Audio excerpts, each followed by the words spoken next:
অসত্যৰ সেই পোচাকযোৰ খুলি সত্যক স্বীকাৰ কৰিবলৈ তত্ত্বজ্ঞান ল'বৰ বাবে আমি আপোনালোকৰ কাষত থাকিবলৈ সুযোগ পোৱাৰ বাবে মই প্ৰথমে প্ৰভু ভগৱন্তৰ ওচৰত সেৱা জনাইছো আৰু এই আধ্যাত্মিক অনুষ্ঠানটি এই সোণালী জয়ন্তী বৰ্ষ শ্ৰীমন্ত শংকৰদেৱ সংঘৰ গোলাঘাট জিলা শাখাৰ দয়াং আঞ্চলিকৰ বৈষ্ণৱপুৰ প্ৰাথমিক শাখাৰ সোণালী জয়ন্তী বৰ্ষৰ আজি দ্বিতীয় দিনৰ কাৰ্যসূচীৰ ধৰ্মালোচনী সভাৰ সভাপতি সঞ্চালকৰ আসন অলংকৃত কৰা মোৰ গুৰু পবিত্ৰপান বৰাদেৱৰ শ্ৰীচৰণত সেৱা জনাইছো লগতে সেৱা জনাইছো মোৰ আন এগৰাকী গুৰু যিগৰাকী বৰ্তমান শংকৰী সংগীত পৰীক্ষা পৰিষদৰ পঞ্জীয়ক হিচাপে আছে শ্ৰীমন্ত শংকৰদেৱ সংঘৰ ৰঞ্জিত বৰা বাপ শ্ৰীমন্ত শংকৰদেৱ সংঘৰ যুটীয়া সম্পাদক দেৱাঞ্জন বৰা বাপ লগতে আমাৰ মূলৰ শৰণ সদস্য সন্মানীয় বীৰেন বৰা বাপ গোটেই অনুষ্ঠানটিৰ মধ্যমণি প্ৰতিগৰাকী ভকত বৈষ্ণৱ আপোনা হ'বলৈ সেৱা জনাইছো আৰম্ভণিতে ৰঞ্জিত বৰা বাপে ছাৰে উল্লেখ কৰিছিল আমাৰ কথা যে কেনেকৈ প্ৰশিক্ষণ গ্ৰহণ কৰিছিলো তেতিয়া অকণমানি ছোৱালী এজনী আছিল সময়খিনি যেন দৃশ্যপটত ভাহি আহিছিল তেনে অনুভৱ হৈছে এই সকল পুৰুধা ব্যক্তিৰ পৰা জীৱনৰ প্ৰতি খোজত শিকিছো আজি হাততে মাইক্ৰফোনটো লৈ যেতিয়া কথা কৈছো প্ৰতি মুহূৰ্তত প্ৰতিগৰাকী গুৰুৰ প্ৰতি কৃতজ্ঞ হৈছো কিন্তু মোৰ ভয় লাগে পবিত্ৰপান বৰা ছাৰৰ সন্মুখত আজিলৈকে মই ক'তো কেতিয়াও এনেকৈ ভাষণ বুলিয়ে কৈছো বাৰু যেটো নিৰ্দিষ্ট বক্তা বুলি আমাক আমন্ত্ৰণ জনোৱা হৈছে ক'তো বক্তৃতা দি পোৱা নাই গতিকে গুৰুৰ আগত শিষ্যই মাইক্ৰফোনটো ধৰি কিনো কথা কম এয়া মৰহাত বুলিয়ে কৈছো কাৰণ আমাকে নহয় আমাৰ দেউতাকো ছাৰে পিটি পিটি শিকাইছিল আমাকো সেই ধৰণে শিকাইছিল গতিকে সেইগৰাকী গুৰুৰ সন্মুখত কিনো কম আসলতে পৰামৰ্শ আপোনালোকক দিব পৰা আমাৰ সামৰ্থ্য নাই মাত্ৰ মনত খুদুৱাই থকা দুই এটি কথাহে আমি বিভিন্ন সময়ত আলোচনা কৰিছো আৰু সেই আলোচনাটোৰ আঁত শিকিছো এই সকল গুৰুৰ পৰা মঞ্চত বহি থকা প্ৰতিগৰাকী জ্যেষ্ঠৰ চৰণত সেৱা জনাইছো মই আৰম্ভণিতে পবিত্ৰপান বৰা ছাৰৰ বিষয়ে এষাৰ কৈ ল'ব বিচাৰিছো যে ব্যক্তিগৰাকীক বুজি পাবলৈ অকণমান সময়ৰ প্ৰয়োজন হয় সহজতে বুজিব নোৱাৰি আপুনি সন্মুখত পোৱাৰ লগে লগে কিছু সংখ্যকে ভাবিব বৰ একা চেকা এই একা চেকা মনৰ মানুহগৰাকীৰ ব্যক্তিত্বক আপুনি যেতিয়া অনুভৱ কৰিব তেতিয়া আপোনাৰ মনলৈ এনেকুৱা এটা চিন্তা আহিবই যে আপোনাতকৈ আৰু সৌভাগ্যৱান কোনো নাই কাৰণ আপুনি তেখেতৰ সান্নিধ্য পাইছে আমাৰ বাবে সেইটো সৌভাগ্যৰ কথা যে প্ৰথমে যেতিয়া অংকীয়া নাট শিকিবলৈ আৰম্ভ কৰিছিলো প্ৰথম গৰাকী ব্যক্তি আছিল যিগৰাকীয়ে এটা চৰিত্ৰৰ বাবে কেইবাগৰাকীৰ ভিতৰৰ পৰা মোক উঠাই আনিছে বোলে তই আছো এই চৰিত্ৰটো কৰিব লাগিব সেইদিনা পবিত্ৰপান বৰা ছাৰৰ ৰঙা চকুক ভয় কৰি মই অংকীয়া নাটৰ সংলাপ মুখস্থ কৰিছিলো কিন্তু পিছলৈ সেই সংলাপবোৰ মোৰ বুকু স্পৰ্শ কৰা হ'ল সেইদিনা তেখেতৰ ৰঙা চকুলৈ ভয় কৰি মই ভাওনাখন কৰিছিলো পিছলৈ সেইখিনি মোৰ বাবে গুৰুজনাৰ আদৰ্শৰ প্ৰতি শ্ৰদ্ধা হ'ল প্ৰথমে তেখেতৰ ৰঙা চকুলৈ ভয় কৰি মই নোৱাৰো বুলি ভাবিলেও কোনো মতে থিয় দিছিলো নাই পাৰিবই লাগিব পিছলৈ সেইখিনি অসমীয়া জীয়ৰী হিচাপে মোৰ দায়বদ্ধতালৈ পৰিৱৰ্তন হ'ল গতিকে এই মঞ্চত এগৰাকী গুৰুক মই কৃতজ্ঞতা প্ৰকাশ কৰিবলৈ সুযোগ পাইছো মই ভাবিছো সেয়া মোৰ বাবে সৌভাগ্যৰ কথা যেটো নিৰ্দিষ্ট বিষয়বস্তু দিয়া হোৱা নাই গতিকে নিৰ্দিষ্ট বিষয়ত আজিও আমাৰ কথা কেইটা নাথাকিব অকণমান বিভিন্ন বিষয় সামৰি দুই এটা কথা প্ৰকাশ কৰিবলৈ চেষ্টা কৰিম আসলতে প্ৰসংগ বহু সময়ত বহু থাকে যিবোৰ আলোচনা কৰাৰ এতিয়া প্ৰয়োজনীয়তা আছে আমি গুৰুজনাৰ অৱদানৰ বিষয়ে বিভিন্ন সময়ত পাতি আহিছো কিন্তু গুৰুজনাৰ আদৰ্শ কিমান গৰাকী অনুভৱ কৰিব পাৰিছো বহু সংখ্যকে গুৰুজনাক স্বীকাৰ কৰিব নিবিচাৰে সেইসকলৰ কথা আমি বাদ দিলো কিন্তু যিসকলে আমি স্বীকাৰ কৰো সেইসকলে গুৰুজনাৰ আদৰ্শ কিমান গ্ৰহণ কৰিছো এইটো আমাৰ বাবে বৰ ডাঙৰ কথা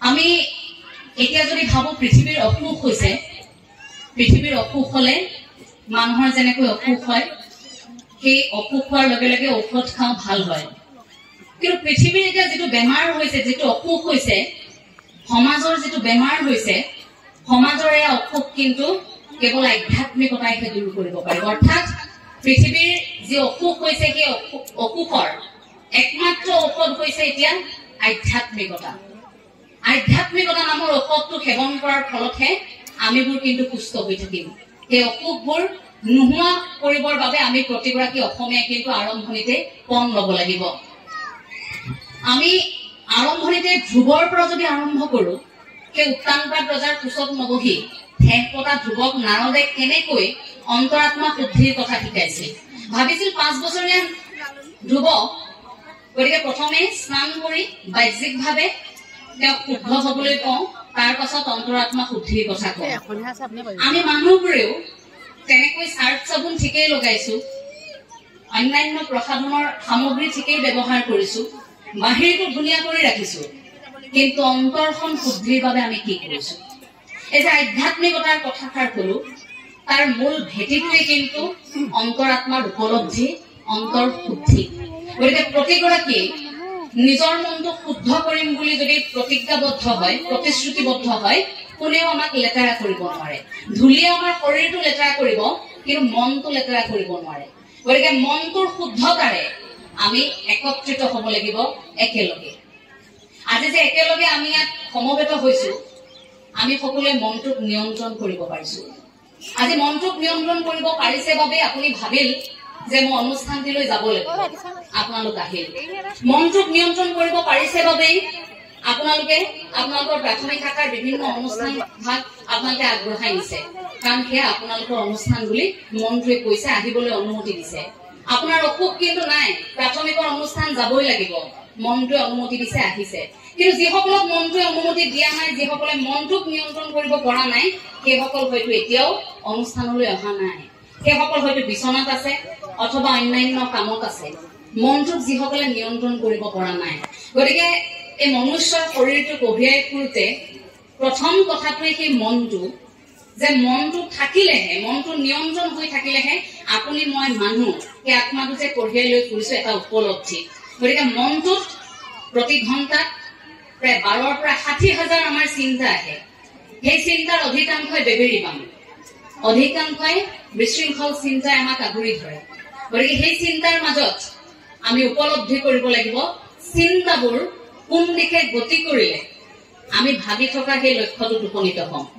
সেই মনটোক নিয়ন্ত্ৰণ কৰিবৰ বাবে আমাক এজন গুৰুৱে বাৰুকৈ শিকাই থৈ গৈছিল যিগৰাকী গুৰুৰ বাবে আপুনি মই এতিয়া গত বুকু পিন্ধাই থাকো আপুনি মই অসমীয়া সেইগৰাকী গুৰু জগত গুৰু শ্ৰীমন্ত শংকৰদেৱ গুৰুজনাই আমি কেনেকৈ থাকিব লাগে কেনেকৈ আবেগক নিয়ন্ত্ৰণ কৰিব লাগে মনক নিয়ন্ত্ৰণ কৰিব লাগে সমাজত থাকিব লাগে ব্যক্তিগত আচৰণ কেনেকুৱা হয় সামাজিক আচৰণ কেনেকুৱা হয় ব্যক্তিগত দায়বদ্ধতা কেনেকুৱা হয় সামাজিক দায়বদ্ধতা কেনেকুৱা হয় গুৰুজনাই সেই কথাখিনি কৈ থৈ গৈছিল সেয়েহে আৰম্ভণিতে কৈছো যে আমি গুৰুজনাৰ ব্যক্তিত্ব কেনেকৈ অনুভৱ কৰিব পাৰিছো আমি ঠিকেই আছে গুৰুজনাৰ নাটখনৰ বিষয়ে জানিবলৈ চেষ্টা কৰিছো বৰগীত বাকীৰ জৰিয়তে আমি জানিবলৈ চেষ্টা কৰিছো কিন্তু গুৰুজনা এই ব্যক্তিত্বৰ বিষয়ে আমি কিমান জানিবলৈ চেষ্টা কৰিছো এজন ব্যক্তি য'ত এটা সময়ত আলংকাৰিকসকলে ভক্তি ৰসক প্ৰাধান্য দিয়া নাছিল তাৰ পাছত যেতিয়া নৱবৈষ্ণৱ আন্দোলনৰ সূচনা হল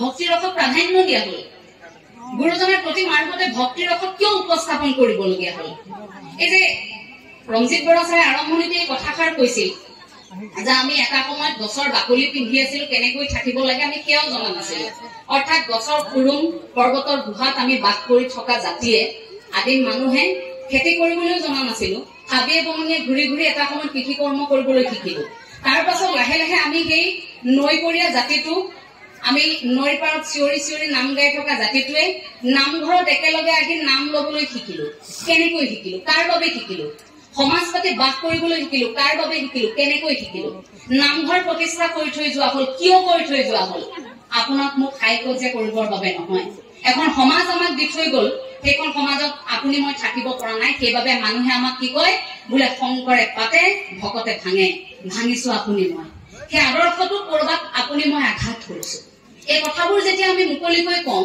এতিয়া আদৰ্শৰ অনুভৱৰ কথাবোৰ যেতিয়া কওঁ যিসকলে গুৰুজনাক স্বীকাৰ কৰিব নোৱাৰে সেইসকলে বেয়া পায় আমাক কয় যে এওঁৰ অকল কথা কৈ থকাৰ কাম নেকি যদি গান গোৱা মানুহ এজনক আপুনি কয় যে এওঁ অকল গানেই গাই থাকে, অভিনয় কৰা মানুহ এজনক কি এওঁ অকল অভিনয় কৰি থাকে, নৃত্যশিল্পী এজনক আপুনি কব নেকি যে এওঁ অকল নাচিয়ে থাকে? তেনেহলে বক্তা এগৰাকী কিয় কয় যে অকল কথা কৈ ফুৰে? ই এটা বৃত্তিমুখী শিক্ষা। আমি হাতত মাইক্ৰফোনটো লৈছো, মনৰ দুই এটা কথা আলোচনা কৰিছো, এই আদৰ্শটো কৰবাত কিবা খেলি মেলি হৈছে, যদি সময় আছে আমি আলোচনা কৰি তাক ঠিক কৰিব পাৰো নেকি বুলিহে। ইয়াত পৰামৰ্শ কতো নাই, ইয়াত প্ৰফেচনেল বক্তা হবলৈ যোৱাৰ আমাৰ মনোবৃত্তি নাই। তেনেকৈ ইচ্ছা থাকিলে আমি সেই ধৰণে গতি কৰিলোহেঁতেন।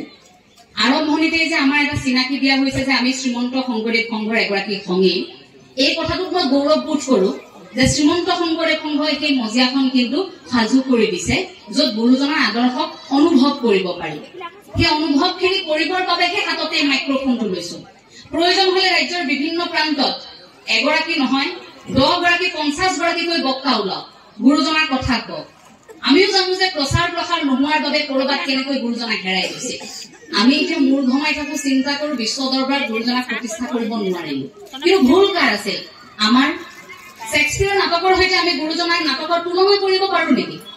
কাৰণ শেক্সপিয়াৰ নাটকতকৈ গুৰুজনাৰ সৃষ্টি আজি বহু শ্ৰেষ্ঠ আছে, কিন্তু ইংৰাজীলৈ অনুবাদ কৰাৰ বাবে সি বিশ্বব্যাপী গুচি গল। কিন্তু গুৰুজনাৰ সেইবোৰ অৱদান আমি কৰবাত ৰাখি থৈ দিলো, গুৰু আসনৰ ভিতৰত ৰাখি থৈ দিলো। আমি কিয় নোৱাৰিলো কৰিবলৈ? কাৰণ আমি যেতিয়া ধৰ্মালোচনী সভা পাতো তেতিয়া কেৱল গুৰুজনাৰ সেই জন্ম বৃত্তান্ত, গুৰুজনাৰ কিছু কথা, সেই কথাবোৰ এনেকৈ পাতি থওঁ যে আমি আহি 1 ঘণ্টা 1.5 ঘণ্টাৰ ভাষণ শেষ হয়, খোৱা বোৱাত গোটেই অনুষ্ঠানটো শেষ হৈ থাকে, ধৰ্মালোচনী সভা সিমানতে শেষ হয়। কিন্তু নতুন প্ৰজন্মই কি বিচাৰে? আইসকলে কি বিচাৰে? বৰ্তমান মহাপুৰুষীয় আদৰ্শটোত বিজ্ঞান মনস্কৰে আমি কেনেকৈ জীয়াই থাকিম? বৰ্তমান নতুন প্ৰজন্মই গুৰুজনাৰ আদৰ্শটোক এতিয়া কেনেকৈ গ্ৰহণ কৰিব? ইমান বছৰ আগত দি থৈ যোৱা সেই আদৰ্শক এতিয়া যদি প্ৰতি খোজে খোজে মই মোৰ জীৱনৰ সৈতে যদি খাপ খুৱাওঁ, তেন্তে ইয়াত প্ৰাসংগিকতা কেনেকৈ থাকে? সেই কথাবোৰ অনুভৱ কৰিব পৰাটোহে আমি ভাবো ডাঙৰ কথা, যে সেই পৰিৱেশটো এতিয়া ৰচনা হওক। সেইবাবে প্ৰতিগৰাকীয়ে মাত মাতিব লাগিব, কথা প্ৰতিগৰাকীয়ে কব লাগিব। কথা এইবাবেই কব লাগিব যে যিবোৰ কথা নোকোৱাৰ বাবে কৰবাত খেলি মেলি হৈ গল, সেই খেলি মেলিবোৰ নোহোৱা কৰিব লাগিব। অসমীয়াৰ বৰ ঘৰত এলান্ধু লাগিছে বুলি কলে এতিয়া একাংশ অসমীয়াই আমাক বেয়া পায়। কিয় বেয়া পায় নাজানো, কিন্তু সঁচাকৈ আমাৰ পৰম্পৰাত এলান্ধু লাগিছে। সেই গুৰুজনাৰ আদৰ্শৰ কথাতে কওক, সেয়া আমাৰ পৰম্পৰাৰ কথাতে কওক। কোনদিনা আমাৰ পূৰ্বপুৰুষে ভেলাঘৰৰ সন্মুখত জনপ্ৰিয় শিল্পীক মাতি সংগীতানুষ্ঠান কৰিছিল? আমি ভোগালী বিহু তেনেকৈ আয়োজন কৰিছিলো? আমি কৰা নাছিলো। আমাৰ পৰম্পৰাবোৰ কোন দিশে গতি কৰিছে? নখোৱা ৰাইজে একেলগে মিলি আনন্দ ফূৰ্তিৰ এসাঁজ, তাত কোনো শিল্পীক মাতি আনি তেনেকৈ নখোৱা নাছিল। কিন্তু ভুল সাংবাদিকৰো আছে। গতিকে ভুল যিহেতু আমাৰ আছে, সাংবাদিক হিচাপে সেই ভুলটো শুধৰাবলৈ এতিয়া প্ৰতিশ্ৰুতিবদ্ধ হৈ সৌসিদিনা মেৰাপানীত আপোনালোকৰ মাজত থাকি এতিয়া অনুষ্ঠান কৰিছিলো যে জাতিৰ এই পৰম্পৰাবোৰ যে কৰবাত এলান্ধু লাগিছে, সেইবোৰ আঁতৰি যাওক।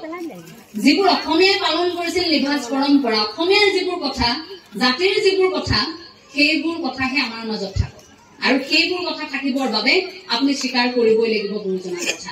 গুৰুজনাৰ কথা কওঁতে যদি কোনোৱে বেয়া পায়, সেইসকলৰ প্ৰতি মোৰ এটাই প্ৰশ্ন থাকিব যে গুৰুজনাৰ বিষয়ে কৈ হয়তো গোটেই জীৱনটো শেষ কৰিব নোৱাৰিম, আৰু গোটেই জীৱনটো যেতিয়ালৈকে থাকিম হাতত, যেতিয়ালৈকে মাইক্ৰফোনটো থাকিব, তেতিয়ালৈকে আপোনালোকৰ দৰে ব্যক্তিয়ে বেয়া পালেও মই শ্ৰীমন্ত শংকৰদেৱ গুৰুজনাৰ কথা কৈয়ে থাকিম। বেয়া পালেও আপত্তি নাই, কাৰণ গুৰুজনাৰ আদৰ্শগত দিশটোৱে আমাৰ জীৱনটো সুন্দৰ কৰিব পাৰে। এই যে সৃষ্টিৰাজিৰ অৱদানৰ কথা কলো, এই কথাষাৰত মই কষ্ট পাওঁ এতিয়া। কিছু বৰ্তমান সময়ত চলি থকা কিছু বিষয়বস্তু উপস্থাপন কৰিম যে আজিৰ সময়ত আপোনাৰ সন্তানক আপুনি বৰ হেঁপাহেৰে বৰগীতটো শিকিবৰ বাবে উলিয়াই পঠিয়াইছে, বৰ হেঁপাহেৰে আপুনি ভাওনা ভাগি শিকিবৰ বাবে উলিয়াই পঠিয়াইছে। কিন্তু হৈছে কি? সেই ভাওনা ভাগিৰ বিসংগতি ক'ত হৈছে তাত আপুনি মই যেতিয়া প্ৰশ্ন কৰিবলগীয়া হৈছে। প্ৰবৃত্তবান বৰা ছাৰৰ দৰে ব্যক্তিয়ে আমাৰ অংকীয়া ভাওনাক লৈ কিমান কষ্ট কৰিছে আপোনালোকে সেয়া দেখিছে। কেনেকৈ এই শ্ৰীমন্ত শংকৰদেৱ সংঘই দুটাকৈ কৰ্মশালাৰ আয়োজন কৰি বৰগীতৰ, বাদ্যৰ, অভিনয়ৰ প্ৰশিক্ষণ আগবঢ়াই আহিছে। ছাৰৰ দৰে হয়তো বহু ব্যক্তি অসমৰ বিভিন্ন প্ৰান্তত আছে যিসকলে এই ভাওনা ভাগিকেই হওক বা বৰগীত ভাগিকে হওক শুদ্ধ ৰূপত উপস্থাপন কৰিবলৈ চেষ্টা কৰি আহিছে, কিন্তু তাৰ পাছতো বিকৃত হৈছে। আজিকালি অনুষ্ঠানতে ভাওনা গৈ এতিয়া ভাওনা মহোৎসৱ হ'ল। ছাৰে ধৰ হতাশাত সেইদিনা সামাজিক মাধ্যমত লিখিছে, কষ্ট পাইছো, কিন্তু এদিন ছাৰৰ মনৰ কথাবোৰ অসমবাসীক জনাবলৈ চেষ্টা কৰিম তেখেতৰ এগৰাকী শিষ্য হিচাপে। এইখিনি আপোনালোকৰ সন্মুখত আজি কথা দিলো, তেখেতৰ জৰিয়তে সেই কথাখিনি কিন্তু জানিবলৈ চেষ্টা কৰিম। এই যে বিকৃত উপস্থাপন বুলি আমি কৈছো, এতিয়া ভাওনা মহোৎসৱ হবলৈ গ'ল। ভক্তি ৰখেৰে গুৰুজনে আগবঢ়াই থৈ যোৱা ভাওনা এতিয়া উপস্থাপন তেনেকৈ নহয়। এতিয়া প্ৰতিযোগিতা হোৱাৰ বাবে এই প্ৰতিযোগিতাৰ ধামখুমীয়াত কৰবাত ভক্তি ৰসটো হেৰাই থাকিল, আৰু লাহে লাহে এনেকুৱা যদি হয় কেতিয়াবা সেই ভক্তি ৰসটো বিচাৰিবৰ বাবে আপুনি মই হাহাকাৰ কৰিব লাগিব, আৰু সেই ছখন অংকীয়া নাটৰ চৰ্চা নাথাকিব, বা মহাপুৰুষ শ্ৰী শ্ৰী মাধৱদেৱৰ সৃষ্টিৰে যি সেই ভাওনাসমূহ নাটসমূহৰ কিন্তু চৰ্চা নাথাকিব। প্ৰতিযোগিতা পাতক, আমাৰ আপত্তি নাই, কিন্তু নিৰ্দিষ্ট এখন জিলাৰ কোনোবা এটা কোণত পতা সেই অনুষ্ঠানটি সদৌ অসম ভাওনা প্ৰতিযোগিতাৰ নাম দি মাত্ৰ কেইটামান দলে অংশগ্ৰহণ কৰিব, য'ত কোনো নীতি নিয়মৰ কথা নাথাকে, য'ত কোনো ভক্তি ৰসৰ কথা নাথাকে, আৰু ভাওনা শেষ হোৱাৰ আগে আগে দুৰ্বাদল কাজিয়া, এফালে আয়োজক সমিতি, এফালে বিচাৰক। আমাৰ লাজ লাগে তেতিয়া। সেই ভাওনাখন, যিখন ভাওনা চাবৰ বাবে গোটেই গাঁওখন ৰৈ থাকিছিল এটা সময়ত, যিখন ভাওনা কৰিব বুলি ভাৱৰীয়াসকলে সেইদিনা একো নাখায়, উপবাসে থাকে। ৰাতিলৈ ভাওনা আছে, জীয়ৰী বোৱাৰী গাঁওখনলৈ উভতি আহে, গাঁওখনলৈ কোনোদিন নহয় জীয়ৰীগৰাকী গাঁওখনৰ ভাওনাখন আছে বুলি সেইদিনা উভতি আহে। ৰাতিলৈ সকলোৱে একেলগে ভাওনা ভাগ চাই, ভক্তি ৰসৰ কথা থাকে তাত, উপলব্ধি কৰে নামঘৰৰ ভিতৰত থকা সেই ভাওনা ভাগ এতিয়া চকুৰ সন্মুখত কিবা এটা খেলি মেলি কবলৈ গৈ আছে। এইবোৰ শুধৰোৱাৰ দায়িত্ব কিন্তু প্ৰতিগৰাকী অসমীয়াৰ, কেৱল শ্ৰীমন্ত শংকৰদেৱ সংঘৰ নহয়। কেতিয়াবা যেতিয়া এই উপস্থাপনবোৰ হয়, সামাজিক মাধ্যমত ৰাইজে প্ৰশ্ন কৰে যে শ্ৰীমন্ত শংকৰদেৱ সংঘই কিয় মাত মতা নাই। আমি আচৰিত হওঁ যে গুৰুজনাই কিবা এটা উপস্থাপন বিকৃত হলে কেৱল শ্ৰীমন্ত শংকৰদেৱ সংঘইহে মাত মাতিব লাগে নেকি? দায়বদ্ধ প্ৰতিগৰাকী অসমীয়াই হব লাগে। যদি ভাওনা ভাগ ভুলকৈ উপস্থাপন হৈছে, গুৰুৱাখনৰ সন্মুখত ভাওনা ভাগ হোৱা নাই, যদি ভুল হৈছে কিবা এটা, বৰগীত ভাগ ভুলকৈ গাইছে, পুৱাৰ বৰগীত নিশালৈ গাইছে, তেতিয়া সেই মাত মতাটো দায়িত্ব প্ৰতিগৰাকী অসমীয়াৰ। সেই অনুষ্ঠানটোৰ পৰা প্ৰতিগৰাকীয়ে দায়বদ্ধ হোৱাটো আচলতে উচিত। আমি ভাল পাওঁ এইবাবেই যে আমাৰ অনুষ্ঠানবোৰত তেনে আমি বিসংগতি দেখিবলৈ নাপাওঁ। আমাৰ অনুষ্ঠানবোৰত তেনে বিসংগতি আজিলৈকে হোৱা নাই। গতিকে সেই বিসংগতিবোৰ আমাৰ সন্তানে নিশিকক, আমি সেয়াই কামনা কৰিছো। যদি ভাওনা ভাগ শিকিছে, আমাৰ সন্তানে সেই উপলব্ধিটো কৰক ভক্তি ৰসৰ, কাৰণ সেই ভাওনাখনৰ জৰিয়তে গুৰুজনাই সমাজবাদৰ কথা কৈ থৈ গৈছিল, সমাজ তত্বৰ কথা কৈ থৈ গৈছিল। গুৰুজনাক সেইবাবে মোৰ সমাজ বিজ্ঞানী বুলি কৈ ভাল লাগে যে ধৰ্ম দৰ্শনটো যেতিয়ালৈকে মানুহৰ মনত আছিল তেতিয়া বুজা নুবুজাকৈ আছিল। ধৰ্ম বুলি কোৱাৰ লগে লগে সাংঘাতিক কিবা এটা ভয় কৰিছিল, কাৰণ ঈশ্বৰৰ প্ৰতি আগতে ভয় কৰিহে এই যাগ যজ্ঞত বেছিকৈ লোকসকল ৰাওনা হৈছিল। এতিয়া যজ্ঞ পাতিব লাগিব, নাপাতিলে বোলে কিবা এটা ভয় হব। কিন্তু জগতগুৰু শ্ৰীমন্ত শংকৰদেৱ গুৰুজনে সেই দৰ্শনটোক সমাজ দৰ্শনলৈ পৰিৱৰ্তন কৰিলে, তাক ইমান সহজ কৰি দিলে, আমাক বুজালে যে আমাৰ ঈশ্বৰে কেঁচা তেজ নিবিচাৰে, আমাৰ ঈশ্বৰে নৈবেদ্য নিবিচাৰে, আমাৰ ঈশ্বৰে মোটাংক দক্ষিণা নিবিচাৰে। একো নিদিয়াকৈও, আপুনি কেঁচা তেজ নিদিয়াকৈও আমাৰ সেই ওপৰত থকাজন সন্তুষ্ট হব। এক ঈশ্বৰবাদৰ কি ধাৰণা কি লাগিব তাৰ বাবে এই যে ভাগৱত শাস্ত্ৰভাগী দি থৈ গল, ভাগৱতৰ প্ৰথম ভ আখৰৰ ভকতি, সেই কথাখিনি অন্তৰত থাকক প্ৰতিগৰাকীৰ। ভক্তি ভাৱ যদি নাই তেন্তে আপুনি 1000 টকাৰ অৰিহণা আগবঢ়াওক, যদি ভক্তি ভাৱ নাই আপুনি দীঘল দিন নামঘৰত পৰি থাকক, যদি ভক্তি ভাৱ নাই আপুনি যিমান দান দক্ষিণা আগবঢ়াওক, সেই ভক্তি ভাৱ নহলে একো নহয়। ঈশ্বৰেও বোলে সেইখিনি নাপায়। গতিকে সেই কথাটোৰ উপলব্ধি আমাৰ বাবে আটাইতকৈ ডাঙৰ কথা। আমি অসমীয়া হাঁহো আনক যে আনে সেইটো কৰিলে, আনে এইটো কৰিলে। এতিয়া আমি কথা কৈ থকাৰ বাবে আমাকো একাংশ কয় বোলে উপদেশতকৈ আৰ্হি ভাল, কিন্তু আমিও সেই কামখিনি হাতে কামে কৰিবলৈ চেষ্টা কৰিছো, কিন্তু তেওঁলোকে দেখা নাই। গতিকে নেদেখা সকলক দেখুৱাৰ দায়িত্বও কিন্তু আমাৰেই। দেখাব লাগিব, দেখুৱাব লাগিব। কেনেকৈ? আপুনি যদি আহিছে নামঘৰলৈ, লগত আপোনাৰ সন্তানো আহিব লাগিব। আপুনি যদি আহিছে নোকোৱাকৈয়ে আপোনাৰ সন্তানে গুৰুজনাৰ সৃষ্টিৰাজিৰ চৰ্চা কৰিব লাগিব, তেতিয়াহে আপুনি সফল। আপুনি নোকোৱাকৈ আপোনাৰ সন্তানে গধূলি পোৱাৰ লগে লগে আপোনাৰ লগত দেখিব বোলে আপোনাৰ সন্তানে নোকোৱাকৈ আপোনাৰ লগত নামঘৰত সেৱা লৈছে, ভাল কথা, আপুনি কবলগীয়া হোৱা নাই। সেইটোহে আধ্যাত্মিকতাৰ পৰিৱেশ। গতিকে এই ক্ষেত্ৰত প্ৰতিগৰাকী পিতৃ মাতৃৰ দায়িত্ব থাকে, প্ৰতিগৰাকী আই বাপৰ দায়িত্ব থাকে যে এতিয়া প্ৰতিযোগিতাখন আনৰ লগত নহয়। অসমত বহুত প্ৰতিযোগিতা হৈ গ'ল। প্ৰতিযোগিতা হ'ল ডাঙৰ মানুহ হোৱাৰ, প্ৰতিযোগিতা হ'ল আসনক লৈ, প্ৰতিযোগিতা হ'ল বিষয় বাবক লৈ। এতিয়া প্ৰতিযোগিতাখন মানুহ হোৱাৰ হওক, ভাল মানুহ হোৱাৰ হওক, আৰু সেই প্ৰতিযোগিতাখনত ভকত হোৱাৰ প্ৰতিযোগিতা এখনো থাকক। যিখন ভকত হোৱাৰ প্ৰতিযোগিতাত কেৱল 60 বছৰ বৃদ্ধগৰাকীয়ে নহয়, বোলে 14 বছৰীয়া কিশোৰীগৰাকীও যাব, বোলে 14 বছৰীয়া কিশোৰীগৰাকীও যাব সেই ভকত হোৱাৰ প্ৰতিযোগিতাত। সেই ধাৰণাটো প্ৰতিগৰাকীৰে থাকক। আধ্যাত্মিকতাৰ সেই শিপাডাল আমাৰ ঘৰখনৰ পৰা। আনুষ্ঠানিক অনানুষ্ঠানিক শিক্ষা আমি গ্ৰহণ কৰো। গোটেই জীৱনভৰ কঢ়িয়াই ফুৰা তাৰ অন্যতম এটা শিক্ষাই আধ্যাত্মিক শিক্ষা, য'ত আত্মাৰ আধাৰ, আত্মাৰ জ্ঞানৰ বিষয় থাকে। আপুনি মই কঢ়িয়াই ফুৰাই শৰীৰটোৰ ভিতৰত থকা আত্মাক আপুনি যেতিয়াই উপলব্ধি কৰিব পাৰিব, হৈ গ'ল আপুনি আধ্যাত্মিক। আপোনাৰ ঘৰখনত সেই শিপাডাল আছে নে নাই তাৰ বাবে আপুনি পৰীক্ষাও মাজে মাজে কৰি চাব লাগিব আপোনাৰ সন্তানক লৈ। সেইবাবে আমি ভাবো যে প্ৰথমে আইসকল, যদি ব্ৰজাংগী আয়ে পাৰিছিল, যদি কনকলতা আয়ে পাৰিছিল, মাজে সময় মই আকৌ ফুলন হবলৈও কম। ফুলনকো প্ৰয়োজন আছে আমাৰ সমাজত, নাই নেকি ফুলনৰ প্ৰয়োজন? আছে। সময়ে সময়ত ফুলনো হব লাগিব আমি। সেই ব্ৰজাংগী আয়ে যদি পাৰে, কনকলতা আয়ে যদি পাৰিছিল, আমি কিয় নোৱাৰিম? যি সময়ত শিক্ষাৰ ব্যৱস্থা নাছিল, তেনে সময়তো যদি শাস্ত্ৰৰ জ্ঞান লৈ সমাজ সুধৰণিৰ কথা বিজ্ঞজনকো শিকাব পাৰিছিল সেইসকলাই, আমি কিয় নোৱাৰিম? আপুনি মইতো সকলোখিনি সা সুবিধাই পাইছো বৰ্তমান সময়ত, গতিকে আমি কিয় নোৱাৰিম? ঘৰখনৰ মূল ভেটি সেইসকল আয়ে, সেইসকল আয়ে সেই শিপাডাল যদি খামোচ মাৰি ধৰে, আপোনালোকৰ ঘৰখন আনে লৰাব নোৱাৰে। প্ৰতিযোগিতা আপোনাৰ কাষত থকা এগৰাকীৰ সৈতে নহয়, প্ৰতিযোগিতা নিজক লৈ কৰক, আপোনাৰ সন্তানক সন্মুখত ৰাখি কৰক। সেই তেতিয়াই আমি ভাবো যে আইসকলে শিপাডাল ধৰাৰ পাছত আপোনাৰ আপুনি গোটেই ঘৰখন আধ্যাত্মিক এটা পৰিৱেশেৰে জীপাল হৈ পৰিব। আৰু এখন ঘৰ আধ্যাত্মিকতাই থকাৰ পাছত আপুনি হাঁহি বিয়ৈ কৰিবলগীয়া নহয়। সেইদিনা এখন বৃদ্ধাশ্ৰমৰ এটি অনুষ্ঠানলৈ গৈছিলো। সেই অনুষ্ঠানটিলৈ গৈ কোনোবাখিনিত মনটো বেয়া লাগিছে, কিন্তু তেখেতলোকৰ সন্মুখত দেখুৱাব পৰা নাই। কাৰণ ঘৰখনে এৰি থৈ যোৱাৰ পাছত এইসকল ব্যক্তিয়ে নতুনকৈ জীয়াবলৈ শিকিছে এখন বৃদ্ধাশ্ৰমত।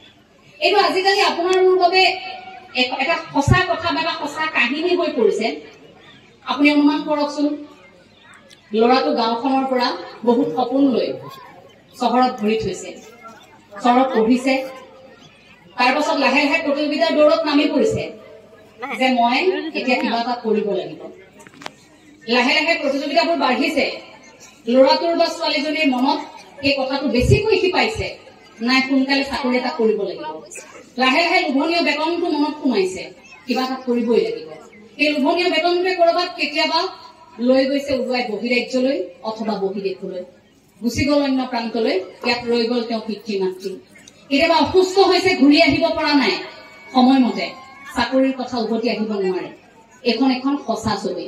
আৰু তেনেকুৱা এটা সময়তে আপুনি মই এতিয়া স্বীকাৰ কৰিবই লাগিব যে এতিয়া অন্তত সেইসকলক জীয়াই থাকিবৰ বাবে এখন বৃদ্ধাশ্ৰমৰ প্ৰয়োজনীয়তা আছে।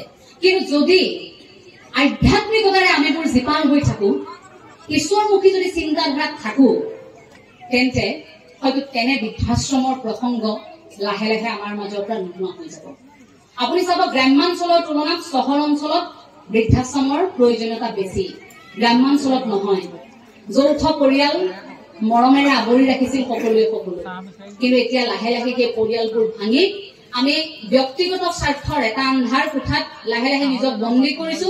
আৰু সেই স্বাৰ্থটো পূৰণ কৰিবলৈ ইমান দৌৰিছো, নালাগে আমাক সম্পৰ্ক, নালাগে পেহী মাহী জেঠাই জেঠু, নালাগে আমাক পৰিয়ালৰ কোনো অঙহী বঙহী, মই হৈ থাকিম, মই কাম কৰিম, মোৰ চাকৰি আছে, মোৰ চৰকাৰী চাকৰি, মোৰ মা দেউতাক লৈ মই কাম কৰিম। এই যে দেৱাঞ্জন বৰা বাপে যে কলে মোৰ দেউতা, মোৰ মা, মোৰ গাড়ী, মোৰ সম্পত্তি, এই শব্দটোতে কৰবাত শেষ হৈ গৈছে। সেই শব্দটোৰ বাবে আধ্যাত্মিকতাৰ উপলব্ধিটো আমাৰ যেন নোহোৱা হৈ গৈছে।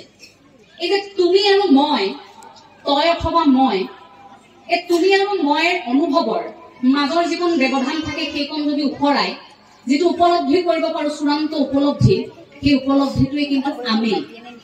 আৰু সেই আমিতো যদি বুজিব বিচাৰো, তেন্তে বুজিবৰ বাবে সেই গুৰুজনাৰ আদৰ্শটো বুজিলেই হ'ল।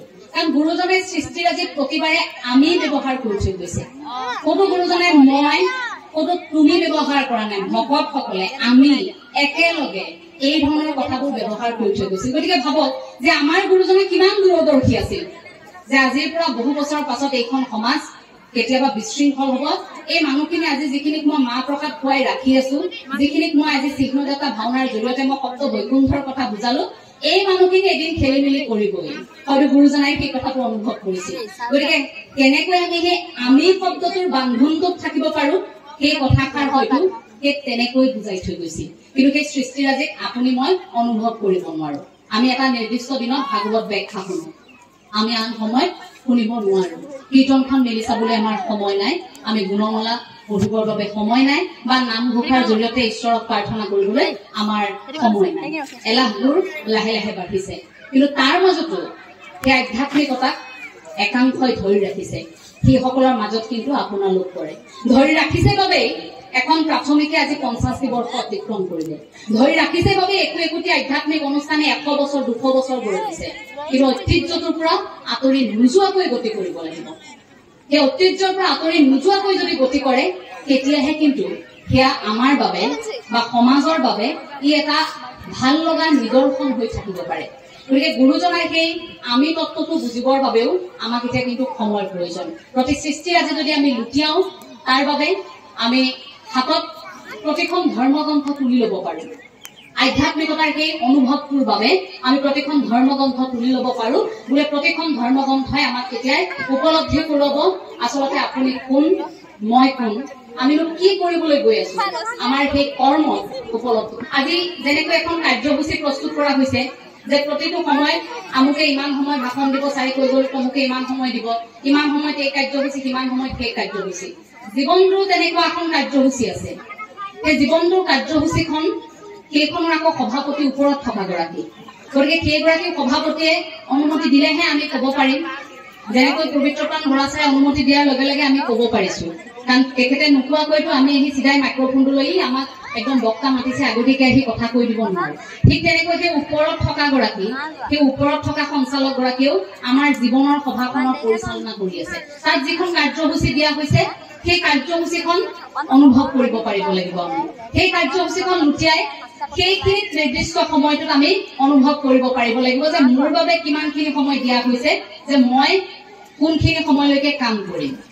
নাৰীসকলৰ প্ৰসংগটো যে উল্লেখ কৰিছিল, এই নাৰীসকলৰ ক্ষেত্ৰত মোৰ গুৰুজনাই সৃষ্টিৰাজি প্ৰকাশ কৰি থৈ যোৱা এই কথাটো ভাল লাগে যে গুৰুজনাই প্ৰভু ভগৱন্তক উপলব্ধি নাৰীৰ জৰিয়তে কিন্তু কৰোৱাইছে। ভগৱান শ্ৰীকৃষ্ণৰ সেই সুন্দৰতা, ভগৱান শ্ৰীকৃষ্ণক প্ৰাণৰ স্বামী বুলি পাবৰ বাবে ৰুক্মিণীৰ যিটো ত্যাগ, ৰুক্মিণীয়ে যি হেঁপাহেৰে ৰৈ আছিল, সেই অনুভৱখিনি ৰুক্মিণীৰ জৰিয়তেহে আপুনি পাইছে। কৃষ্ণৰ বৰ্ণনা ৰুক্মিণীৰ জৰিয়তে গৈছে, শ্ৰীৰামৰ বৰ্ণনা সীতাৰ জৰিয়তে গৈছে। সীতাক যেতিয়া আপুনি উপলব্ধি কৰিব, সীতা এগৰাকী নাৰী, সেই চৰিত্ৰটো গুৰুজনে এনেকৈ লিখি উলিয়ালে যে সেই চৰিত্ৰটো পঢ়াৰ লগে লগে সীতাক যেতিয়া আপুনি বুকুত ললে, সীতাক বুকুত লোৱাৰ লগে লগে সীতাৰ চৰিত্ৰৰ মাজেৰে আপুনি ৰামৰ চৰিত্ৰটো দেখিবলৈ পালে। গতিকে নাৰীৰ মাজেৰে ভগৱন্তক উপস্থাপন কৰি থৈ গৈছে। গুৰুজনে নাৰীৰ আসন আমাৰ সমাজত বৰ উচ্চ শোকত ৰাখি থৈ গৈছে। যি সময়ত গুৰুজনে ধৰ্ম প্ৰচাৰ কৰিছিল, সেই সময়তো সকলোকে লৈ সাঙুৰি কৰিছিল। কিন্তু এতিয়া আমাৰ সমাজত লাহে লাহে নাৰী যেন দুৰ্বল হৈ গৈছে। একেখন বাতৰি কাগজৰ পৃষ্ঠাত এটা চাইডত যদি এটা ফালে যদি আমি দেখিবলৈ পাওঁ কৰবাত ধৰ্ষণ হৈছে, আন কৰবাত আমি পঢ়িবলৈ পাওঁ এগৰাকী নাৰীৰ সফলতাৰ কথা। কিন্তু একেখন সমাজেই নহয় জানো, একেই সময় একেই প্ৰেক্ষাপট সকলো আগুৱাই গৈছে, কিন্তু মানসিকতা আমাৰ কৰবাত ৰৈ গৈছে। আমি ভাবো যে প্ৰতিগৰাকী নাৰী স্বাৱলম্বী হোৱাৰ ক্ষেত্ৰত গুৰুজনে আদৰ্শক ল'ব পাৰে, কৰ্মমুখী আন্দোলনক ল'ব পাৰে। আজি লাৰু পিঠা দিছে আমাক চাহৰ সৈতে, সেই লাৰু পিঠা প্ৰস্তুত কৰা প্ৰতিগৰাকী নাৰী কুশলে থাকক। প্ৰতিগৰাকী নাৰীয়ে হয়তো অনুভৱো কৰিব পৰা নাই যে আপোনালোকে যিমান সুন্দৰকৈ লাৰু পিঠা প্ৰস্তুত কৰিব পাৰে, সিমান সুন্দৰকৈ কোনেও নোৱাৰে। গতিকে অৰ্থনৈতিক ভেটিৰ কথা আমি কওঁ, অৰ্থনৈতিক বিপ্লৱৰ কথা কওঁ, কৰ্মমুখী আন্দোলনৰ কথা কওঁ, কিন্তু প্ৰতিগৰাকী নাৰীৰ পাকঘৰত, অসমীয়া প্ৰতিগৰাকী আইৰ পাকঘৰত অৰ্থাৎ বৰ ঘৰত এই অৰ্থনৈতিক আন্দোলনৰ খোজটো কিন্তু আৰম্ভ হয়। যদি আইসকলে বুজি পায়, ইয়াত বহি থকা আইসকলৰ ভিতৰত বহু গুণ থাকিব পাৰে, সেই গুণবোৰ অনুভৱ কৰাটো ডাঙৰ কথা। আপোনালোকে কৰা কামটো আনে কৰিব নোৱাৰে। সেই উপলব্ধিটো, সেই অৰ্থনৈতিক ভেটিটো টনকিয়াল কৰিবলৈ আমি কিবা এটা কৰিব পাৰোঁ। কৰ্মমুখী আন্দোলনত আইসকলৰ ভূমিকা এই ক্ষেত্ৰত কিন্তু অনুভৱটো ডাঙৰ কথা সেইটো কিন্তু গুৰুজনাৰ আদৰ্শৰে আপুনি কৰিব পাৰে কাৰণ গুৰুজনাই অকল আমাক মাহ প্ৰসাদ খাবলৈ কৈ থৈ যোৱা নাছিল গুৰুজনাই আমাক সেইবাবে এই যে নাচি বাগি গাই ভক্তিৰ ৰসেৰে বুৰ গৈ তাৰ মাজতো আকৌ কামখিনি আছে কৃষ্ণ সংস্কৃতি মানে কৃষিৰ কথাও থাকিল তাৰ কৰ্মমুখী কথাও থাকিল সেই জৰিয়তেহে আপোনাক মানুহ হৈ থাকিবলৈ সেই যাত্ৰাটোত যাবলৈ শিকাইছে কিন্তু সেই উপলব্ধিটো ডাঙৰ কথা যে প্ৰতিগৰাকী আই সেইখিনি অন্তত উপলব্ধি যদি কৰিব পাৰে আমি আপুনি যে নিজৰ ভৰিত থিয় দিয়া বুলি যে এটা কথা থাকে অৰ্থনৈতিক আন্দোলনৰ সেই খোজটো প্ৰতিগৰাকী নাৰীয়ে দিব পাৰিব আৰু তাৰ পাছত প্ৰতিগৰাকী নাৰীয়ে সেই খোজটো দিয়াৰ পাছত আপোনাৰ সন্তানক আৰু শিকাবলগীয়া নহয় কৰ্মমুখী আন্দোলনৰ কথা কৰ্মমুখী আন্দোলনৰ জৰিয়তেহে কিন্তু আমি গুৰুজনাই বিচাৰি থকা সেই সপোনটো পূৰণ কৰিব পাৰিম যদি কৰ্মমুখী আন্দোলনটোত আমি নাথাকো তেতিয়া পিছৰ প্ৰজন্মই আমাক সঁচাকৈ হাঁহিব গতিকে হাতে কামে একেলগে এই কামখিনি আমি কৰিব লাগিব দেখুনা সভাসদ সাধু জনস্থিৰ মনে লভিবা পদম পদ শ্ৰৱণ কীৰ্তনে মনুষ্যৰ শ্ৰেষ্ঠ ধৰ্ম এহি মানে মাত্ৰ দেখিও বিচাৰি মহা ভাগৱত শাস্ত্ৰভাগীৰ শ্ৰৱণ কীৰ্তন যদি উত্তম বুলি আমি অনুভৱ কৰিছোৱেই তেন্তে এলাহ কিয় সেই অকণমান মাত্ৰ সাহস আমাক লাগে যে তাত কোৱা কথাখিনি আপোনাৰ মোৰ ব্যক্তিগত জীৱনত এতিয়া কেনেকৈ প্ৰয়োগ কৰোঁ যদি সত্যযুগ ত্ৰেতা যুগ দ্বাপৰ যুগ কলি যুগ এই চাৰিটা যুগৰ আপুনি তুলনা কৰে আটাইতকৈ সহজ ঈশ্বৰমুখী যাত্ৰাত যাবলৈ কলি যুগটোৱে কাৰণ তাতে ধ্যানৰ কথা আছিল পূৰ্বতে যজ্ঞৰ কথা আছিল পূজাৰ কথা আছিল মই পূৰ্বতে কৈছো যে আমাৰ ঈশ্বৰে তেজ নিবিচাৰে গতিকে আমাৰ বাবে সুবিধা আমাৰ ঈশ্বৰে কেৱল এই হৃদয়খনহে বিচাৰিছে এই কলি যুগত কেৱল নাম ধৰ্মহে শ্ৰেষ্ঠ যে নাম লোৱাৰ লগে লগে আপুনি ঈশ্বৰ প্ৰাপ্তিৰ যাত্ৰাটোত যাব পাৰে তাত আপোনাৰ মোৰ এলাহ কিয় সেই অসমীয়া মানুহৰ এলাহটো এতিয়া এৰিবৰ হ'ল সমালোচনা মাজে মাজে কৰাৰ প্ৰয়োজনীয়তা আছে সমালোচনাবোৰ কৰিলে ৰাইজে বেয়া পাব নালাগে মাত্ৰ অকণমান মোৰ সহজতাৰ বাবে কথাবোৰ এনেকুৱা হয় মানুহে ভাবে বৰ অহংকাৰত কৈছো কথাবোৰ অহংকাৰত কোৱা কথা নহয় এয়া এগৰাকী অসমীয়া জীয়ৰীৰ মনৰ কথা আৰু মই অলপ ভংভঙীয়া সৰুৰ পৰা মোৰ স্বভাৱগত এইটো বৈশিষ্ট্য সেইবাবেহে কথাবোৰ এনেকুৱা হয় গতিকে সামাজিক মাধ্যমত যিহেতু ভিডিঅ'বোৰ এতিয়া কৰি থকা হৈছে গতিকে এইসকলে ভাবিব নালাগে যে এওঁ বৰ অহংকাৰী হাতত মাইক্ৰফোনটো লৈ কেৱল মাত্ৰ পৰামৰ্শ দিব আকৌ কৈছো এইখিনি পৰামৰ্শ নহয় এইখিনি আপোনাৰ মোৰ উপলব্ধিৰ কথা আমি ইমান দিনে গুৰুজনাৰ বিষয়ে পঢ়িলো গুৰুজনাৰ অৱদানক চৰ্চা কৰিছো কিন্তু তাৰ পাছতো বিকৃত উপস্থাপন হয় তেতিয়া আমি কিয় মাত নামাতিম তাৰ পাছতো গুৰুজনাৰ আদৰ্শক লৈ প্ৰশ্ন কৰে তোমালোকৰ শংকৰদেৱ বুলি তেতিয়া আপুনি মই কিয় মাত নামাতিম আপোনাৰ সন্তানকো মাত মাতিবলৈ শিকাওক আপুনিও মাত মাতক আমি যদি মাত নামাতো কৰবাত প্ৰচাৰ বিমুখ হৈ কৰবাত হেৰাই যাব আৰু ঢাক ঢোল বজাই থাকি লাভ নাই বিশ্ব দৰবাৰত প্ৰতিষ্ঠা কৰিব লাগে বুলি প্ৰতিটো হাতত থকা মোবাইলত আমি ভাবো তথ্য উপলব্ধ হ'ব লাগে আমি যদি চাৰ্চ কৰাৰ লগে লগে শেক্সপিয়াৰৰ তথ্য পাওঁ গুৰুজনাৰ তথ্য কিয় নাপাওঁ তাৰ বাবে আপোনাৰ সন্তানে গুৰুজনাৰ বিষয়ে লিখিবলৈ আৰম্ভ কৰিব লাগিব অসমীয়াত হিন্দীত ইংৰাজীত যি ভাষাতেই নহওক কিয় অনুবাদ হ'ব লাগিব পূৰ্বতে অনুবাদ যে হোৱা নাই তেনে নহয় অনুবাদ হৈছে কিন্তু যিমান উচ্চমানৰ অনুবাদ হ'ব লাগিছিল সিমান উচ্চমানৰ অনুবাদ নোহোৱাৰ বাবে কৰবাত ৰৈ গৈছে সেই অনুবাদ হ'ব লাগিব স্কুলে কলেজে সকলোতে শিক্ষানুষ্ঠানতো আমি সময় সুবিধা পালেই গুৰুজনাৰ বিষয়ে চৰ্চা কৰিব লাগিব সময় সুবিধা পালেই এই আধ্যাত্মিক পৰিৱেশ এটা আমিও ৰচনা কৰিব লাগিব আমি যে সেৱা বাহিনী সেৱক সেৱিকাসকল থাকো আমি নিজৰ শিক্ষানুষ্ঠানখনত যেতিয়া সেৱক সেৱিকাসকল একেলগ হওঁ সুধিম এইটো আমি যদি সুধিব পাৰিছো তুমি এনচিচিৰ নেকি বোলে তুমি অন্য এটা সংগঠনৰ নেকি এনেকৈ যে আমি সুধো কেতিয়াবা এনেকৈ সুধি পাইছো ন তুমি সেৱা বাহিনী নেকি ময়ো আছো নহয় সেৱা বাহিনীত আমি দেখোন সেৱা বাহিনীৰ তৰফৰ পৰা এইটো কৰিব পাৰো এবাৰ আমাৰ শিক্ষানুষ্ঠানত কিয় কেৱল সেৱা বাহিনী আমাৰ শ্ৰীমন্ত শংকৰদেৱ সংঘৰ অনুষ্ঠানতহে সীমাবদ্ধ হৈ থাকে সেৱা বাহিনীৰ লক্ষ্য উদ্দেশ্য কিয় নাছিল সেৱা বাহিনীক জন্ম দিয়াৰ আঁৰত বৰ মহৎ উদ্দেশ্য আছিল গতিকে শ্ৰীমন্ত শংকৰদেৱ সংঘৰ মজিয়াত জন্মগ্ৰহণ কৰা শ্ৰীমন্ত শংকৰদেৱ সংঘৰ হৃদপিণ্ড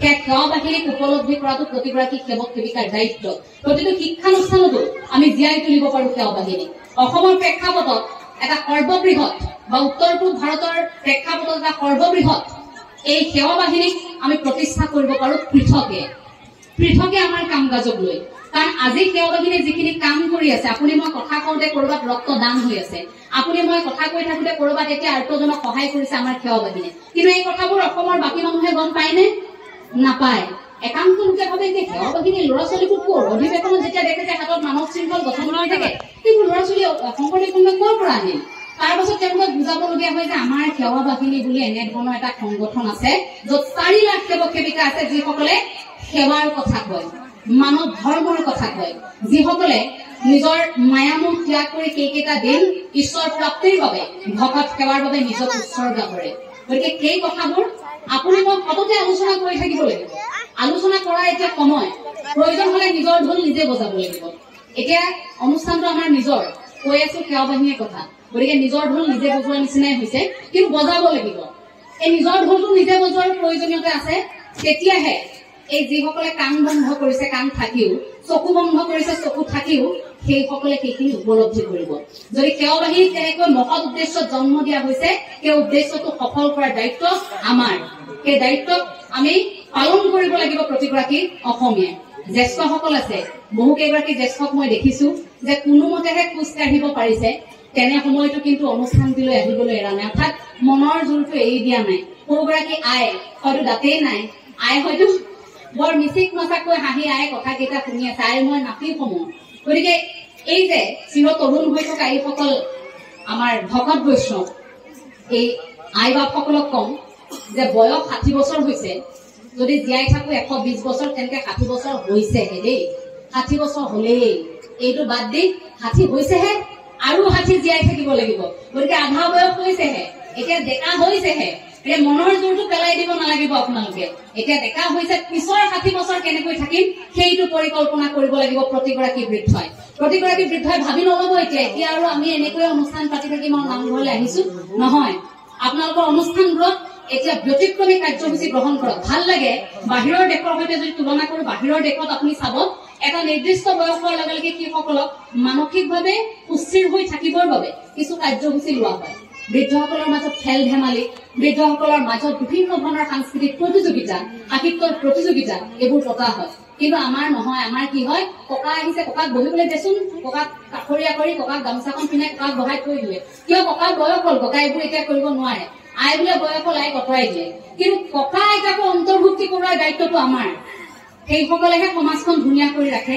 গতিকে ডেকা হৈ আছে সেইসকল বুলি আমি ভাবি ল'ব লাগিব তেওঁলোক যাতে মানসিকভাৱে ভাঙি নপৰে সেই কথাটোৰ আমি দায়িত্ব ল'ব লাগিব প্ৰতিগৰাকীয়ে গতিকে 60 বছৰ হৈছেহে আৰু 60 বছৰ আছে দেই সেই চিন্তাটোত প্ৰতিগৰাকীয়ে এতিয়া নিজকে ডেকা বুলি ভাবিবলৈ লওক মনটোত সেই শক্তিটো আনি সামাজিকীকৰণৰ জৰিয়তে আপোনালোক এতিয়া সক্ৰিয় হৈ থাকক প্ৰতিগৰাকী অসমীয়াৰ বুকুত এই কথাবোৰ জীয়াই থাকক যে আপুনি মই অসমীয়া আৰু অসমীয়া বুলি চিনাকি দিয়াৰ লগত এটা সংযোজন হৈ আছে তাত মহাপুৰুষীয়া আদৰ্শটো আছে বাৰেবিং কৰা বহুত আছে আমাৰ সন্মুখত কিন্তু সেইখিনি গ্ৰহণ কৰে নে নকৰে সেইটো আপোনাৰ কথা ভাল লাগিব পাৰে এদিন মাছ মাংসৰে বহুখিনি সজাই পৰাই ভাত খালে বহুত আছিল বিধে বিধে ব্যঞ্জন কিন্তু এই পেটটোৱে সদায় হজম নকৰে সেইখিনি গতিকে পেটটোৱে কি হজম কৰে সেই আপুনিহে জানে এই পেটটোৱে হজম কৰা খাদ্য যদি আপুনি খাইছে মনটোৱে হজম যিখিনি কৰিব পাৰে সেইখিনি গ্ৰহণ কৰিব বিজতৰীয়া কিছু কথা বাৰেবিং কৰা কিছু কথাই আপোনাক আমনি কৰিছে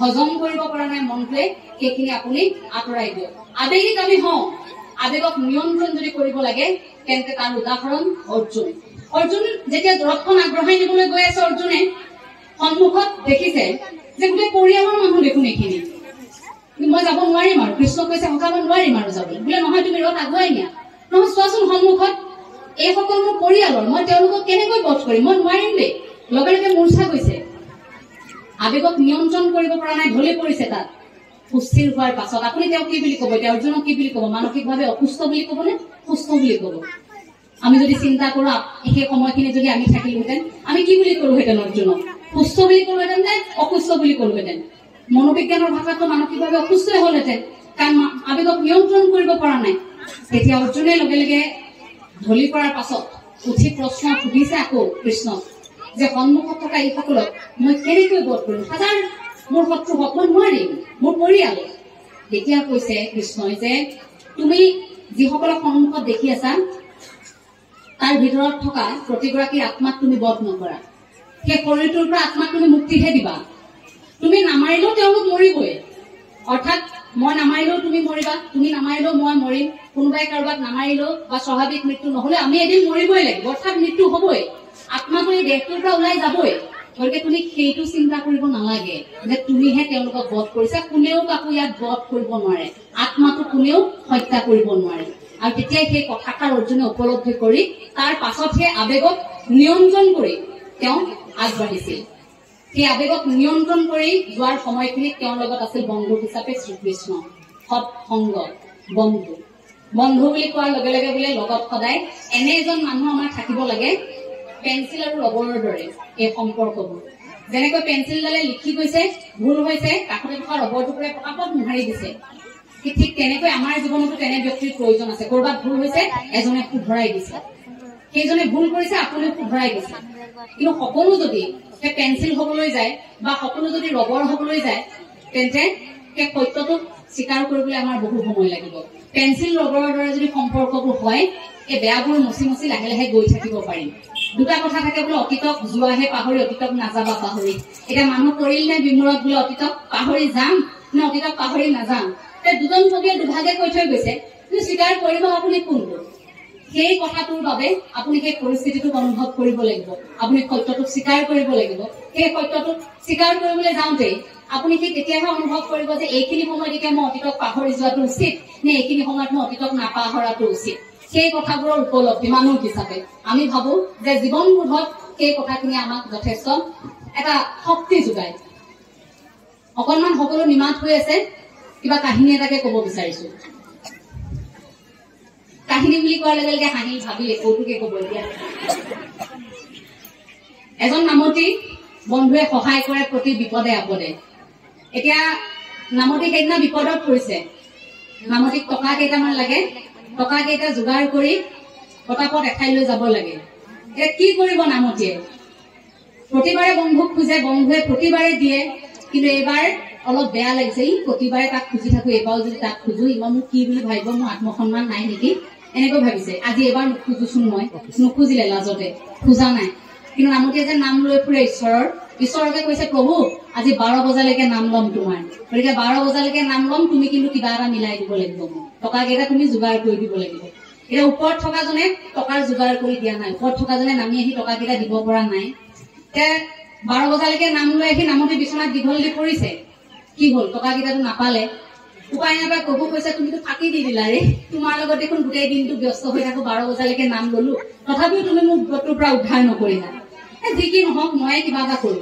লগে লগে কি কৰিছে নামতিয়ে এই যে সদায় যে বিপদত সহায় কৰি থাকে বন্ধুজন সেই বন্ধুজনৰ বাৰীত লাগি থকা নাৰিকল কেইটালৈ মন মিলিছে বোলে এইকেইটা চুৰ কৰি দিয়া যাওক ৰাতি গল নাৰিকল চুৰ কৰিবলৈ গৈ পাইছেগেহে তাত নাৰিকল গছৰ ওপৰত উঠি গৈছে দুটা নাৰিকল ভুলবশত পৰিল নহয় খৰি পৰাৰ লগে লগে এটা শব্দ হল টিঙত গৃহস্থ সাৰ পাইছে সাৰ পোৱাৰ লগে লগে বোলে চুৰ গোটেই গাঁৱৰ ৰাইজক জগাই উঠাই আনিছে সকলোকে সকলো উঠি আহি দেখিছে বোলে নাৰিকল গছৰ ওপৰত এটা চুৰ উঠি আছে বোলে নামি তাক নমাই কোনোবা উঠি যাব লৈছে এতিয়াতো ভাবিছে নামতে সেই তললৈ চাইছে গোটেই ৰাইজে ঘেৰাও কৰিছে মোৰ পিঠি বহল হব এতিয়া তাৰ পাছত ভাবিছে প্ৰভু তুমি ইমানখিনিও নকৰিলানে মই 12 বজালৈকে নাম ললো তুমি মোক পইচা কেইটাও যোগাৰ কৰি নিদিলা মই কিবাকে নিজেই কিবা এটা মই মিলাইছিলো সেইটোতো তুমি মোক এনেকৈ ফচাই দিলা এতিয়া তোমাৰ তললৈ গলে পিঠি বহল হব বাৰু যি নাই তুমি মোক নবচালাই এতিয়া অন্তত পিঠি বহল হোৱাৰ পৰা মোক তুমি বচাই দিয়া তাৰ পাছত বোলে কেনেকে বচাব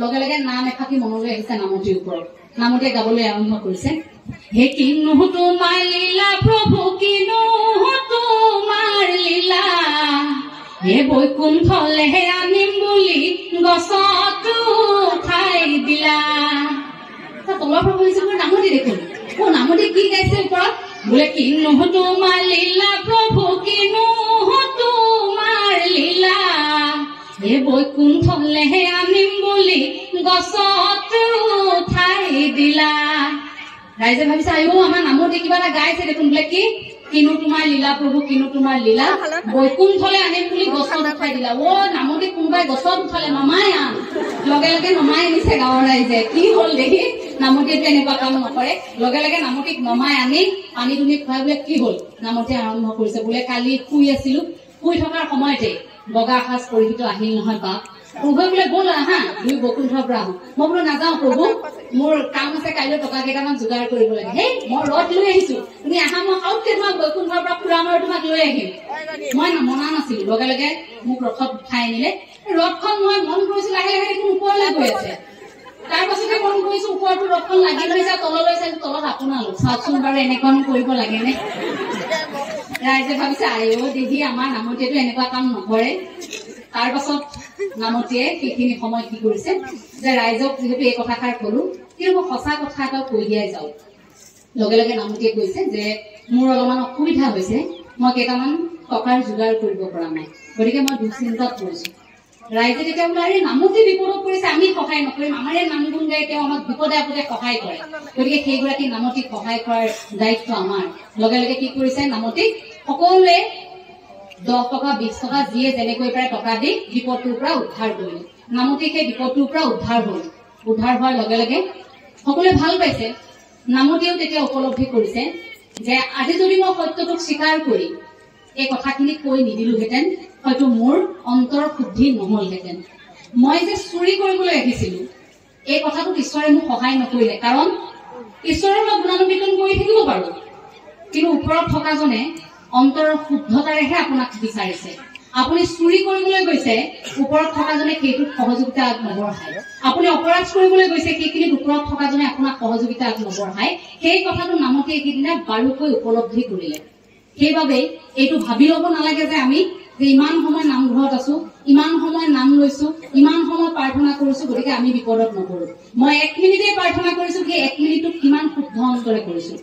তাৰ পাছত যে নামতীয়ে এই সঁচা কথাটো উপলব্ধি কৰিলে, উপলব্ধি কৰি যে সঁচা কথাটো কৈ দিলে, সেইটো অন্তৰাত্মাৰ শুদ্ধিৰ কথা। নিজক শুদ্ধ কৰি, অৰ্থাৎ আত্মসমালোচনা, আত্মশুদ্ধি, যিটো আমি আধ্যাত্মিকতাৰ ভেটি বুলি কওঁ। আত্মসমালোচনা, আত্মশুদ্ধি আমাৰ বাবে খুব প্ৰয়োজনীয়।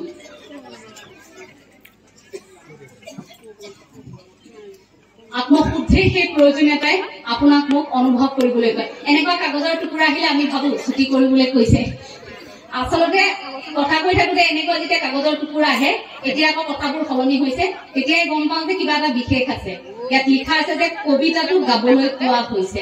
কবিতাটো হয়তো আপোনালোকে গম পাইছেই, দুটিকৈ বিশেষ কবিতা আমি কিছু পৃথক শৈলীৰে ডক্টৰ ভূপেন চক্ৰৱৰ্তী ছাৰৰ পৰা আয়ত্ব কৰি পাঠ কৰিবলৈ আৰম্ভ কৰিছিলো, আৰু ৰাইজে সেই দুটিকৈ কবিতা শুনিবলৈ হেঁপাহ কৰে। গতিকে হয়তো সেই তাৰে এটি কবিতাৰ কথা কৈছে। কবিতাটি বাৰু মই শেষত এবাৰ আবৃত্তি কৰি থৈ যাম, কিন্তু অনুষ্ঠানটোৰ সৈতে কবিতাটিৰ বৰ এটি খাপ নাখায় আজি। তথাপিও প্ৰতিবাদী এটি কবিতা, আচলতে কবিতাটোক বুজিবলৈ অকণমান সময়ৰ প্ৰয়োজন। তথাপিও অনুৰোধটো ৰক্ষা কৰি তেখেতলোকলৈ সেৱা জনাই মই কবিতাটি বাৰু অকণমান মই পাঠ কৰিবলৈ চেষ্টা কৰিম। মই শেষত কথাখিনি শেষ অংশলৈ আহিছো, কাৰণ মই যদি বহু দীঘলীয়াকৈ কথা কৈ থাকো আপোনালোক ভাগৰুৱা হব, কাৰণ আমাৰ অনিল কাটি বাপগৰাকী আহিছে। গতিকে 2জন নিৰ্দিষ্ট বক্তা ৰখাৰ বাবে ভাল হৈছে যে এতিয়া ভাগ বতৰা কৰি এতিয়া গ্ৰহণ কৰিব পাৰিব কথাখিনি। এতিয়া আমিতো একেবাৰে কনিষ্ঠ, আমাৰ একেবাৰে অভিজ্ঞতা সীমিত, খুব সীমিত জ্ঞান। গতিকে হয়তো আমাৰ পৰা 2-এটা কথা আপোনালোকে গ্ৰহণ কৰিব নোৱাৰিলেও তেখেতৰ পৰা যে গ্ৰহণ কৰিব পাৰিব সেয়া কিন্তু নিশ্চিত। গতিকে ইয়াৰ পৰা উভতি যাওঁতে আপোনালোকৰ মনৰ টোপোলাটোত তেখেতৰ 2-এটা কথা কিন্তু আপোনালোকে কঢ়িয়াই নিব পাৰিব। গতিকে আয়োজক কমিটিক মই কৃতজ্ঞতা জনাইছো। দায়িত্বটো এবাৰ অকলে নিদি 2জনক দিয়া হৈছে, গতিকে তেখেতৰ পৰা সেই 2-এষাৰ কথা আমিও শুনিবলৈ বা শিকিবলৈ সুযোগ পাম। আৰু বৰা ছাৰৰ সৈতে অনুষ্ঠানত থাকিলে প্ৰতিটো মুহূৰ্ততে কথা শিকিবলৈ সুযোগ পাম। মোৰ এনেকুৱা লাগে যে প্ৰশ্ন শেষ হৈ যাব, ছাৰৰ চাগে উত্তৰ শেষ নহব। যি সুধো কেনেকৈ প্ৰতিটো কথাৰ উত্তৰ থাকে, মই আচৰিত হওঁ এই মানুহজনৰ। সেই কথাখিনিয়েই আমাক উপলব্ধি কৰাই যে আমাৰ শিকিবলৈ আচলতে কিমান আছে, জ্ঞান লবলৈ আমাৰ আচলতে কিমান আছে। জ্ঞানৰ জৰিয়তে মনৰ সংশয় দূৰ কৰি আগবাঢ়ি যোৱা, সেয়া ভগৱান শ্ৰীকৃষ্ণ অৰ্জুনক কৈছিল। সেই কথাষাৰ কেৱল অৰ্জুনৰ বাবে নাছিল, সেই কথাষাৰ প্ৰতিগৰাকী মনুষ্যৰ বাবে আছিল। গতিকে আমিও সেই জ্ঞানৰ জৰিয়তে মনৰ সংশয় দূৰ কৰি সেই যাত্ৰাটোৰে আমি এতিয়া আগবাঢ়িছো। কৰবাত মনৰ সংশয় কেতিয়াবা দূৰ হৈছে, কেতিয়াবা কিন্তু হোৱা নাই। কৰবাত খোকোজা ৰৈ গৈছে, সেই খোকোজাবোৰ নোহোৱা কৰি আগবাঢ়িবলৈ এতিয়া চেষ্টা কৰিছো। আকৌ কওঁ, আপোনালোকৰ সৈতে একেলগেহে যাব বিচাৰো, আগত বা পাছত নহয়।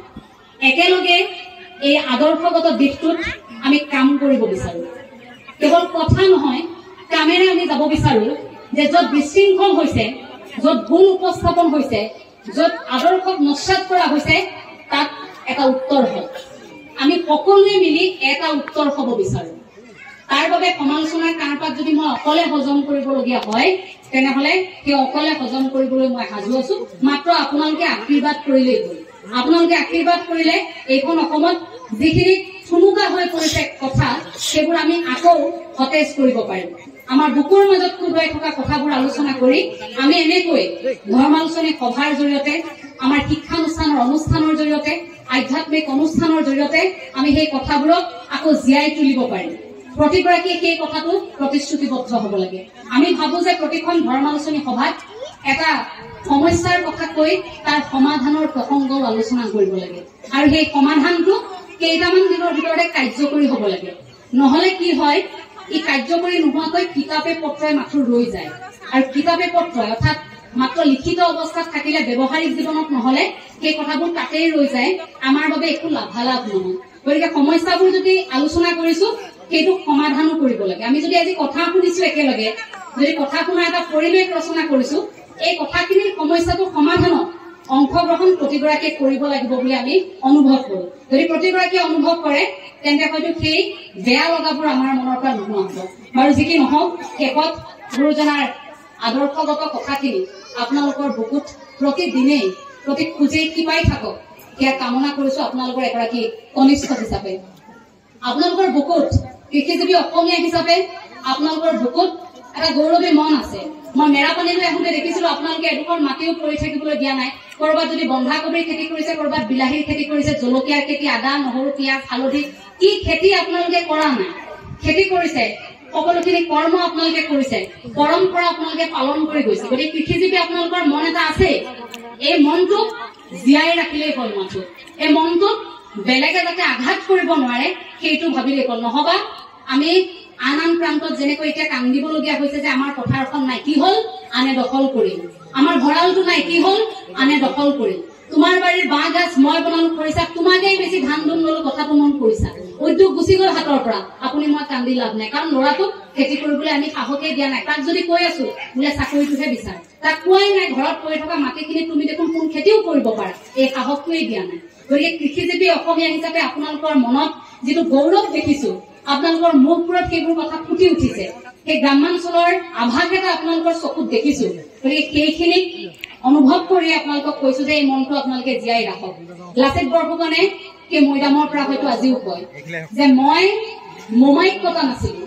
মই কাটিছিলো অসমীয়া মানুহৰ এলাহত মই কাটিছিলো অসমীয়া মানুহৰ অদূৰদৰ্শিতাত গতিকে লাচিত বৰফুকনৰ সেই কথাষাৰ যদি বুকুত লৈ আমি থাকো বা গুৰুজনাৰ কৰ্ম সংস্কৃতিৰ কথাষাৰ যদি বুকুত লৈ থাকো আপোনাক মোক কোনো সমস্যাই কেতিয়াও দুৰ্বল কৰিব নোৱাৰে শেষত সেই কবিতাটি মই অকণমান আওৰাই দিব বিচাৰিছো দুই এটা হয়তো ভুল হৈ যাব পাৰে